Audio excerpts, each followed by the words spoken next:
Yo, so madyong gabi sa tanan mga par no. So padong ta sa dinahogan mga par kay ngatong isda pakyaw ni Madam Olivia Bitos mga par.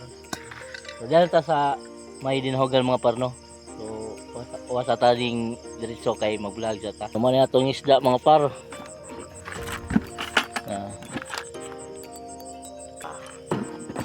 Okay na.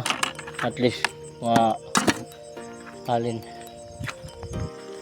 Pumunta na ta. Diyan na ta sa bahay nila na Madam Olivia mga par no. So ato nang ihatod ni dyan mga par.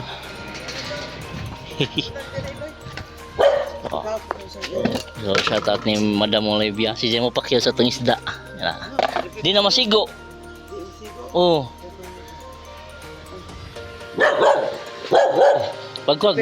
Oh, pagkog lain baldi, di na masigo. Oh. Tumo na yun sa mga bugoy na muna yun pakano na ning isda mga par. Right, so ato nang isud. So mga par, okay na mga par no, ato na nabalhin ang isda mga par. So dagang salamat ni Madam. Thank you Madam. Thank you. Thank you.